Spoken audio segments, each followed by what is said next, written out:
Olá, estamos em mais um programa Viver Direito. Eu sou Graziele Melo e essa é uma oportunidade de Deus para instrumentalizar você enquanto cidadão e sujeito de direito. Então, fique com a gente.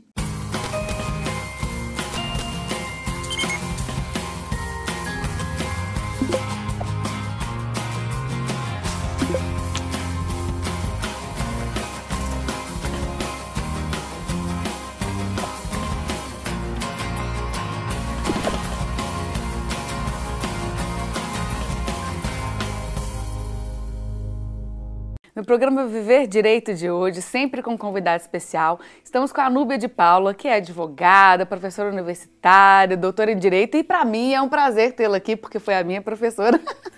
Prazer, Grazi, prazer receber o convite, participar do seu programa, fico imensamente feliz. Já deixo um abraço aqui para todos os telespectadores. Eba.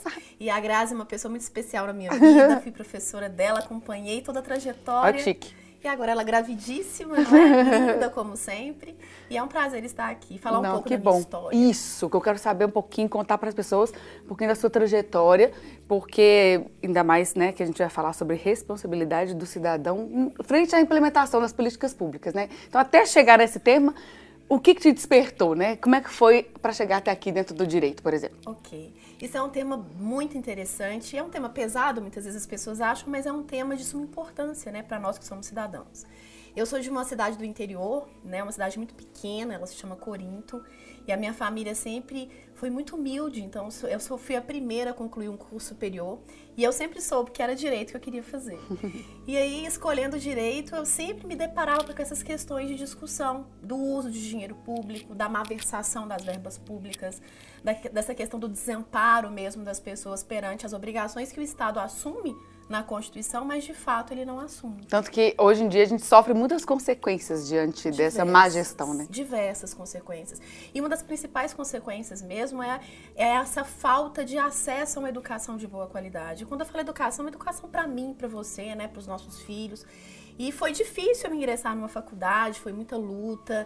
E como a gente vem do interior, né, de poucas posses, eu me formei em Direito, aí depois eu fiz mestrado em Direito Empresarial, discutindo essa questão mesmo da participação da empresa como geradora de riqueza para esse Estado que só tributa e não devolve, né, o que deveria devolver ser pra empresário sociedade. no Brasil é muito difícil mesmo. Muito. Assim, o sistema tributário, as taxas, você se manter mesmo enquanto empreendedor, é realmente bem... É porque, na verdade, erroneamente, o empresário ele é apontado como se fosse o grande causador das desigualdades. É como se o empresário ele tivesse culpa de ter um lucro frente àquelas pessoas que, porventura, recebam um salário mínimo ou não recebam verba nenhuma. Mas, na verdade, sem os empresários, a gente não tem uma economia forte, né? Porque se o governo valoriza as empresas, automaticamente ele vai ter o retorno de volta disso, né? E há solução para isso ainda? Nossa! É possível? Eu acho que é tantos problemas, né, Grazi, que a gente não sabe aonde apagar esse fogo. Na verdade, há uma solução, mas às vezes não há um interesse em solucionar as questões, infelizmente. Mas depois eu quero pensar em algumas alternativas. Vamos pensar. Então, você fez o mestrado em Direito Empresarial e seguiu ainda nessa fase acadêmica, né? Nessa fase acadêmica. No mestrado eu já comecei a dar aula, né, por cursos de Direito. Aí vai em algumas instituições. Hoje eu também sou professora de cursinho preparatório para concurso público e concluí meu doutorado no final do ano passado, trazendo essa vertente, essa preocupação que sempre me acompanhou, dessa questão latente da corrupção, da má utilização do dinheiro público.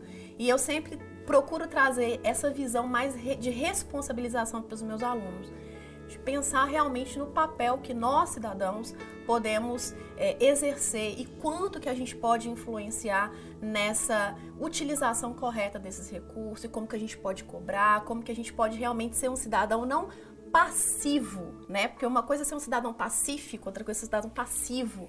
E a gente não pode ser passivo a essa desigualdade, esse grande conflito social e econômico que a gente está versando. Realmente é muito complexo, né, Grazi? Ainda mais agora, essa época de eleições, as pessoas se sentem, né, compelidas a tomar uma atitude, mas essa atitude ela tem que ser realmente muito bem estudada, muito bem pensada. E existem mecanismos também para que possa amparar o cidadão nesse sentido. Quais são, ou o que você vê assim, de importante para as pessoas entenderem, para se engajarem? Por exemplo, eu sei que tem a questão agora do portal da transparência, a gente até conversou um dia desse com um ouvidor para trazer, o ouvidor do município, para trazer essa ideia do acesso ao portal da transparência, como que as pessoas se responsabilizam, mas eu não sei se seria um desses mecanismos, como é que seria mais ou menos? Esse mecanismo do portal da transparência, ele é espetacular, né? Porque há muito tempo o Estado, ele achava que, quando eu digo o Estado, são gestores públicos, eles consideravam que eles não precisavam prestar contas do dinheiro que eles, na verdade, utilizavam. Você votou em mim, eu já sou responsável, eu estou aqui com representatividade, então tá bom. E aquela visão errônea de que dinheiro público é dinheiro de ninguém. Na verdade, dinheiro público é dinheiro de todos nós.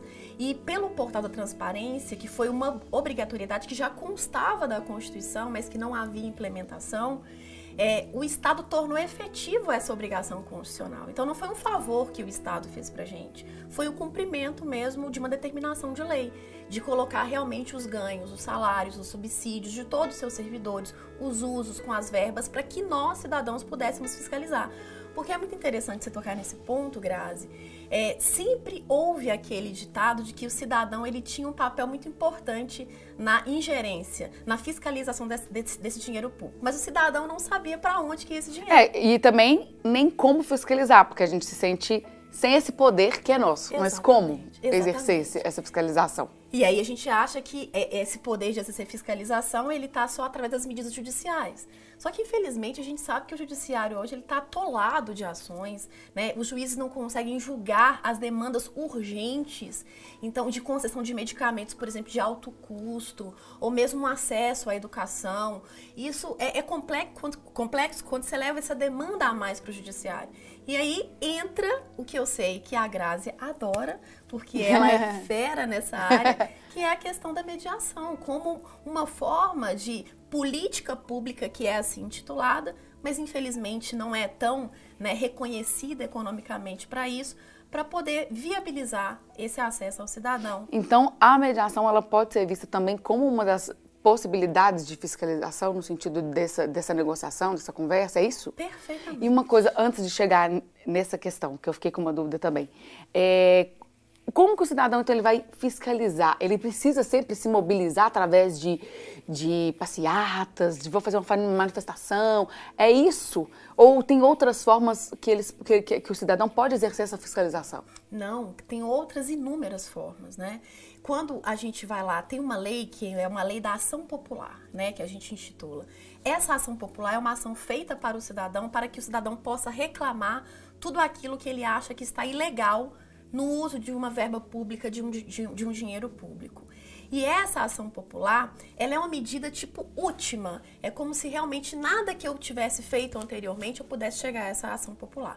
Então, quando as pessoas chegam e falam assim, mas eu só posso interpor uma ação popular, não tem advogado, não tem como pagar um advogado para isso. Aí se esquecem que eu tenho os órgãos do judiciário que estão aptos a ouvir o cidadão. Às vezes o cidadão não precisa participar de uma manifestação, ainda que pacífica, de uma passeata, de uma mobilização. Não que isso não seja importante, claro que é importante, mas talvez isso seja pouco efetivo diante de realmente um grupo de pessoas que teve um direito violado. Por exemplo, um direito a uma rua asfaltada, um direito a uma UPA ali no seu bairro, um direito a uma escola no seu bairro. Pode ser que para os outros bairros não seja interessante promover uma passeata, promover uma manifestação. Como que essas pessoas podem fazer isso? Denunciando ao Ministério Público, que o Ministério Público possa promover uma ação civil pública e através de uma ação civil pública ele possa levar esse acesso a essa política pública àquele bairro, àquelas pessoas. Eu vou interromper então aqui porque o nosso tempo voa e nós estamos indo para o segundo bloco, então temos muito para conversar, porque tem um assunto muito legal que eu gostaria de compartilhar com você daqui a pouquinho. Claro. Fique com a gente.